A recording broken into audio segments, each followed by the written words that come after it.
Hi everyone, a very good evening to all of you guys. So students, JK bank banking associate का exam near by है. I hope आप लोगों की तैयारी बेहतरीन चल रही होगी. इस टाइम आपके पास जितना भी टाइम है आप डिवोट करिए, जितना हो सकता है चीज़ों को बारीकी से समझिए. देखो, सबसे ज़्यादा रीजनिंग में तंग करती हैं पजल्स, मैथ्स में करता है अरिथमेटिक. बाकी सबकी प्रैक्टिस आप लोगों ने अच्छी खासी करी होती है. इन चीज़ों को थोड़ा सा समझ लीजिए बचे हुए टाइम में, कैसे क्वेश्चंस पूछे जाते हैं और क्या उनकी प्रॉपर अप्रोच रहेगी. सो उसी चीज़ को कंटिन्यू करते हुए आज की क्लास में आपके लिए दो पजल्स लाया हूँ. दोनों पजल्स आपको जल्दी जल्दी सॉल्व करना सिखाऊंगा. एक एक चीज़ को नोट करना कि सर कहाँ पे अपना टाइम बचा रहे हैं, ठीक है, क्योंकि आप सॉल्व कर लोगे इसको. जब आप सोल्यूशन देखते हो उस टाइम आप साथ साथ में सॉल्व इसको मत करा करें. अगर आपको सॉल्व करना है तो आप वीडियो को पॉज करिए, खुद सॉल्व करिए, देन सोल्यूशन देखिए, ठीक है. सो चैनल पे अगर पहली बार विजिट कर रहे हैं तो चैनल को सब्सक्राइब करके बेल आइकन दबा लीजिएगा, ताकि आने वाली जितनी भी हमारी क्लासेस हैं वो जल्दी से जल्दी आप तक पहुंच सके. स्टार्ट करते हैं आज की क्लास को. सो स्टूडेंट्स, इस तरह से आपको क्वेश्चन वो देता है, ठीक है. यस, 9 पर्सन्स हैं, वो अलग अलग मंथ में, तो मंथ बेस्ड पजल है. इस तरह की पजल मैंने आपको पहले कराई भी हुई है, तो यहाँ से हम लोग जल्दी जल्दी इसको कर लेंगे. आपने क्या करना है, जल्दी जल्दी मंथ को नोट करना है. जैन, देन मार्च है, देन आपका अप्रैल है, देन आपका मई, देन जून, देन अगस्त, देन आपका सितंबर, देन अक्टूबर एंड देन नवंबर. तो यहाँ पे जगह का थोड़ा सा पंगा है, तो आप लोग इसको पेज पे जल्दी जल्दी आप लोगों ने लिख लेना है. ज़्यादा से ज़्यादा 15 सेकंड लगने चाहिए, और इतने ही लगते हैं जब आप स्पीड में लिखते हो ना. क्योंकि देखो, इस डिज़ाइन को बनाने में ज़्यादा टाइम आपने वेस्ट नहीं करना है. कुछ बच्चे क्या करते हैं, एक या दो ही पॉसिबिलिटी बना के इसको छोड़ देते हैं. स्टूडेंट, ये जब भी आप इस लाइन को खींचेंगे पेपर में, जैसे मैं इसको अभी लंबा कर रहा हूँ, तो आपने एक साथ ही सभी लाइनों को खींच लेना है. उससे क्या होता है, जब आपको अगली पॉसिबिलिटी बनानी पड़े तो आपको वहाँ पे फ्रस्ट्रेशन नहीं होती, क्योंकि आपके पास सिनेरियो जो है वो पहले से बना होता है, ठीक है, इस तरह से. सो अब यहाँ पे एक मोटा मोटा दिख रहा है, यहाँ 30 डेज लिखा है. इसका मतलब आपको ये पता होना चाहिए कौन से मंथ में कितने डेज होते हैं, ठीक है. तो 30 दिख रहा है, तो आपने जल्दी जल्दी से यहाँ लिख लेना. 31 मार्च 31 का, अप्रैल 30, मई 31, जून 30, अगस्त 31, सितंबर 30, अक्टूबर 31, नवंबर 30, ठीक है. ये आपका इस तरह से सिनेरियो बनेगा. स्टार्ट करेंगे फर्स्ट स्टेटमेंट से. 4 person were born between A and E. A और ई के बीच में 4 पर्सन है. तो देखो, यहाँ तो ए यहाँ होगा. नेक्स्ट स्टेटमेंट कह रही है ए वॉज बॉर्न बिफोर ई. तो ए ऑब्लिक डालने की जरूरत नहीं है, हमें पता है ए पहले. 1 2 3 4 और यहाँ ई. ए यहाँ होगा तो 1 2 3 4 और ई. ए यहाँ होगा 1 2 3 4 और ई. लास्ट केस आपका एक और बनेगा. अगर ई यहाँ पे है तो ए आपका कहाँ होगा, यहाँ पे. 1 2 3 4. यस, तो ये चार पॉसिबिलिटी के साथ स्टार्ट करेंगे. नेक्स्ट स्टेटमेंट कह रही है B was born in the month of 30 days after July. जुलाई के बाद 30 दिन वाला महीना होना चाहिए. तो दिस इज जुलाई. अच्छा, जून दिया ही नहीं था, ये जुलाई था. ओके, इसको सॉरी, इसको जुलाई कर लेना. तो ये भी आपका 30 डेज का बनेगा, ठीक है. जुलाई के बाद 30 वाले 2 मंथ है. एक मेरे को सितंबर दिख रहा है, एक नवंबर. तो स्टूडेंट्स, आप लोगों ने इसको यहाँ से इंटर के तौर पे लिख लेना, ताकि बार बार रीड ना करना पड़े. मैं यहाँ पे मोटा मोटा लिख लेता हूँ. यहाँ बी, यहाँ भी हो सकता है, यहाँ भी हो सकता है. इसमें ये 30 का ई ने कवर करा है, तो यहाँ बी कन्फर्म है. यहाँ पे भी यहाँ होगा या यहाँ होगा, और इसमें कन्फर्म है आपका यहाँ पे, क्योंकि वहाँ ई ने ऑक्यूपाई ऑलरेडी कर रखा है, ठीक है. यहाँ जब ये क्वेश्चन आप बना रहे होंगे, यहाँ पहुँचोगे ना, तो दिमाग एक बार कहेगा यार बड़ा लंबा क्वेश्चन बन रहा है, टाइम वेस्ट हो रहा है. ऐसा नहीं सोचना है. आपने जो भी time syllogism, inequality, coding, decoding, alphanumeric series, आपके छोटी छोटी चीज़ों से बचाया होगा, वो यहाँ इन्वेस्ट करना होता है, ठीक है. बट ज़्यादा से ज़्यादा 2-2.5 मिनट में ये पजल इस तरह की बन जाती है आराम से, ठीक है. नेक्स्ट स्टेटमेंट कह रही है E was born after B and before C. Condition कह रही है ई जो है वो बी के बाद में बॉर्न हुई है और सी से पहले. सी, ठीक है. यहां से क्या हमें देखने को मिलता है स्टूडेंट्स, इस केस में देखो, ई जो है वो बी के बाद में होनी चाहिए. तो यहाँ ई है, बी यहाँ, तो यहाँ, तो ये तो पॉसिबल केस है नहीं, कैंसिल हो गया, क्योंकि बी हमें ई से पहले लाना था. सिमिलरली इसमें भी बाद में है, तो ये भी केस कैंसिल हो गया, क्योंकि बी बाद में जा रहा है, हमें पहले चाहिए. अब यहाँ से एक चीज़ पता चल रही है, कन्फर्म यहाँ बी होगा, क्योंकि ई से पहले बी हो सकता है, ठीक है. और ये भी केस हमारा ठीक है अभी तक. नेक्स्ट ई जो है वो सी से पहले होना चाहिए, तो सी यहाँ होगा. ये केस आपका कैंसिल हो जाएगा क्योंकि इसके बाद तो कुछ नहीं है, सी से पहले होना है। देखो 3 पॉसिबिलिटी एक ही लाइन में खत्म हो गई। अब ये पजल आसान होगी। नेक्स्ट स्टेटमेंट कह रही है there were as many person born between before I as after C. इस स्टेटमेंट बच्चों को प्रॉब्लम आती है। इसका मतलब यही होता है बिफोर और आफ्टर के जो भी कनेक्शंस हैं वो बराबर होंगे। तो जितने सी के बाद कौन है, कोई नहीं, तो इसका मतलब आई से पहले भी कोई नहीं, आई यहाँ होगा। 1 person was born between F and G, F और जी के बीच में एक पर्सन, तो इस तरह से कंडीशन बनेगी क्योंकि अभी 2 केसेस हैं, यहाँ तो एफ जी अभी यहाँ हो सकता है और यहाँ होता है। Next D was born before F, D जो है वो एफ से पहले बॉर्न है, एंड आफ्टर एच, और एच के बाद में, ठीक है। तो इसका मतलब आप एफ को कहीं भी लें उससे पहले एटलीस्ट आपको 2 स्लॉट चाहिए।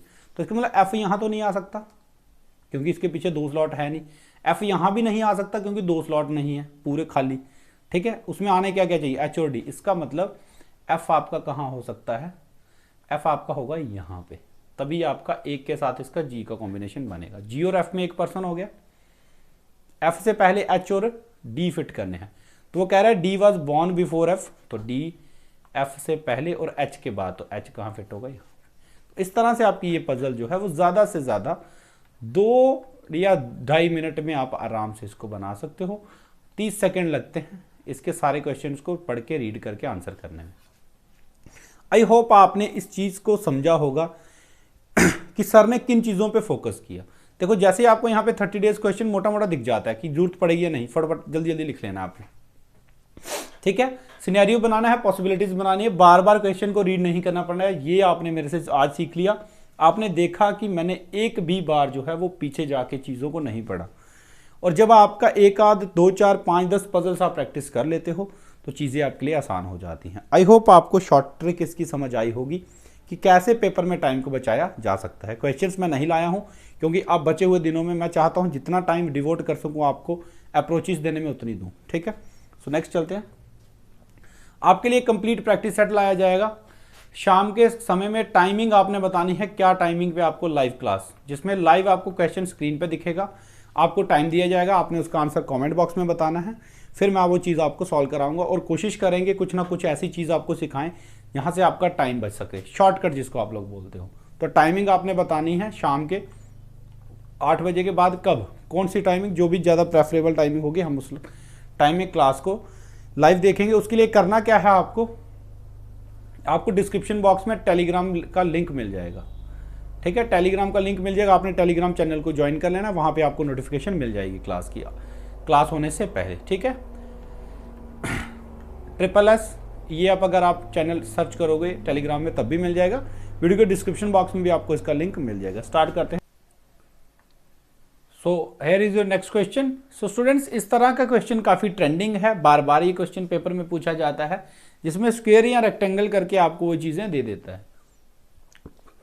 यहाँ पे चेंज क्या आता है थोड़ा सा, यहाँ पे आपको ना वो डायरेक्शंस इनसाइड और आउटसाइड दोनों दे देता है। कुछ कंडीशंस, कुछ पर्सन्स जो है वो बाहर की तरफ देख रहे होते हैं, कुछ अंदर की तरफ, लेकिन डरने की बात नहीं है, प्रॉपर अप्रोच दूंगा। इजी क्वेश्चन होते हैं, 2-2.5 मिनट में आराम से बनता है, ठीक है। याद रखना पॉसिबिलिटीज ऐसे क्वेश्चन में दो लेनी ही लेनी है आपने, 2 पॉसिबिलिटीज आप लोगों ने लेनी ही लेनी है, और एक एक वर्ड को बड़े ध्यान से समझना। मेरी ये रिक्वेस्ट है, जब मैं क्वेश्चन आपको सॉल्व करा रहा होता हूं, जब आप इसका सोल्यूशन देख रहे होते हैं, तो आप लोग अपना पेन तब मत चलाइएगा क्योंकि आप चीज़ों को मिस कर देते हो जो आपने सीखनी चाहिए, ठीक है। सो यहाँ पे वो कह रहा है 4 persons are at the middle of the sides of the square, all are facing towards inside. जो मिडल में है वो सारे अंदर की तरफ देख रहे हैं। तो इस तरह से आप लोगों ने जल्दी जल्दी ये सिनेरियो बना लेना है, ठीक है। ज़्यादा से ज़्यादा इसमें आप लोग 20 सेकंड वेस्ट कर सकते हैं इसको बनाने में, सिनेरियो बनाने में। डिज़ाइन बनाने मत बैठ जाना, लड़कियाँ डिज़ाइन बनाने बैठ जाती हैं, वो नहीं बनाना, ठीक है। पेंटिंग नहीं बनानी है आपने, जल्दी जल्दी से बस इतना जुगाड़ करना है कि आपको चीज़ें अपनी लिखी हुई समझ आ जाएं, ठीक है। चलो आगे स्टार्ट करेंगे। 2 persons are sitting between A and F. Students, इस स्टेटमेंट से हम क्वेश्चन को स्टार्ट नहीं करेंगे, क्यों? क्योंकि यहाँ पे कॉर्नर और मिडल का पंगा है, और जब तक आपको ये कंफर्म ना पता चले कि कौन कॉर्नर है कौन मिडल है, तब तक स्टार्ट मत करिएगा, ठीक है। C who is an immediate neighbour of A sits opposite to D, अभी भी कुछ नहीं पता। E sits third to right of G, तो नहीं पता। H sits immediate right of E, पढ़ रहे हैं पूरा क्वेश्चन, साथ में दिमाग में चीजें आ रही हैं। B sits opposite to H, who does not face towards the center. So B sits opposite to H who does not face towards the center. इसका मतलब H जो है वो बाहर की तरफ देख रहा होगा। स्टूडेंट्स कॉर्नर वाले बंदे बाहर की तरफ देख रहे हैं, H को यहाँ ले सकते हैं, H के सामने क्या लेना है B। तरीका है स्टार्ट करने का। सेकंड केस पॉसिबिलिटी मान के चलेंगे, 2 केसेस से स्टार्ट करना है, मैंने बोला था। Next H seats immediate right of E, H immediate right में करना है E के, तो E कहाँ होगा आपका यहाँ पे, तभी आपका इसके राइट में कौन होगा H। सिमिलरली यहाँ पे आपका E कहाँ होगा यहाँ, ठीक है, सेम केस बन रहा है अभी तक। E sits third to right of G, E जो है वो G के थर्ड राइट में बैठा हुआ होना चाहिए। तो अगर मैं G को 1 2 3, तो यहाँ से तो लेफ्ट में बनना था, वैसे भी B बैठा हुआ है, G यहाँ आ सकता है थर्ड राइट में, यस 1 2 3 बन गया। नेक्स्ट G की पोजीशन इस साइड तो आ नहीं सकता, सेम है, सेम केस बनेगा G यहाँ पे। आपको लग रहा है अभी तक कि सर एक पॉसिबिलिटी में बन सकता है, लेकिन स्टूडेंट्स आपने रिस्क लेवल को कम करते हुए चीज़ों को प्रोसीड करना होता है, ताकि पैनिक का लेवल जो है ना, जब आप एक केस से स्टार्ट करते हो और लास्ट में जब आपके 2 पॉसिबिलिटीज बनती है, फिर आपको दिक्कत होती है चीज़ों में, ठीक है। तो आपने 2 केसेस लेके चलना है। हम लोगों ने कंप्लीट कर ली थी E sits third to right of G। Next C who is an immediate neighbour of A sits opposite to D। अब वो कह रहा है C जो A का नेबर है वो D के अपोजिट बैठा हुआ है। तो आप लोग मोटी मोटी नजर दौड़ाइए कि कॉम्बिनेशन कितने बचे हैं जिसमें अपोजिट वाले खाली हो, C और D, तो एक ही है C/D। क्लियर, C और D। अब पता नहीं C कहाँ है D कहाँ है, तो मैंने ऑब्लिक डाल के लिख लिया। नेक्स्ट स्टेटमेंट पढ़िए, C who is an immediate neighbour of A, तो C जो है वो इमीडिएट नेबर होना चाहिए A का। स्टूडेंट्स अगर मैं C को यहाँ मानता हूँ तो इसके इधर भी A नहीं है, इधर भी नहीं है, इसका मतलब C यहाँ नहीं हो सकता। क्लियर, C यहाँ होगा, फिर D वहाँ पे है तो C, इसके इमीडिएट नेबर में A है, इधर वाला फिल है, तो यहाँ कौन होगा A। सिमिलर बन रहा है तो यहाँ पे C रख दो, यहाँ A रख दो, यहाँ D रख दो, ठीक है। 2 persons are sitting between A and F, A और F के बीच में 2 पर्सन है, यहाँ पे भी A है, यहाँ F, तो दोनों कॉम्बिनेशन सेम बने हैं, तो आप किसी से भी आंसर कर सकते हैं। तो ये देखो, अगर आपने सेटअप को समझा होगा, टेक्निक आप सही लगाओगे ना, ये क्वेश्चन आपका 1.5 मिनट का क्वेश्चन है, और आप इस क्वेश्चन में जो पेपर में टाइम दे सकते हैं, मैं कह रहा हूँ 2.5 मिनट आप ले सकते हैं, क्योंकि 2.5 मिनट में आप इस क्वेश्चन को सॉल्व करके आंसर लगा सकते हैं। और अगर आप 2.5 मिनट में पजल जो आपको डराती हैं उसमें अगर 5 नंबर आप ला रहे हो, तो आप पूरे 20 मिनट में इजीली 32+ जो है वो अटेम्प्ट कर सकते हो। क्वेश्चंस मैं इसके बेस पे नहीं रखा हूँ, नेक्स्ट सेट में रखूंगा। मैं चीज़ों को आपको अप्रोचेस समझाना चाहता हूँ, ठीक है। वेरी सुन आपको कल मॉर्निंग तक आपके मॉक 4 और मॉक टेस्ट आपको पता है हम लोग कहाँ देते हैं। मॉक टेस्ट हम लोग देते हैं ऑली बोर्ड की ऐप के ऊपर। ऑली बोर्ड के मॉक टेस्ट जो आपके बैंकिंग एसोसिएट्स के लिए उन्होंने डाले हुए हैं, वहाँ से आप लोगों ने टेस्ट देना होता है। तो बड़े सारे बच्चे हमारे साथ 6000 के आसपास बच्चे जो है वो तैयारी कर रहे हैं। तो मॉक 4 का एनालिसिस आपको वेरी सून मैं खुद करा दूंगा, ठीक है। सो थैंक यू, इस क्लास में इतना ही रखेंगे, बट आपने इस कोड को कंप्लीट करना है जाते जाते, क्योंकि अब इस चीज़ की आपको बड़ी ज़्यादा सख्त ज़रूरत है।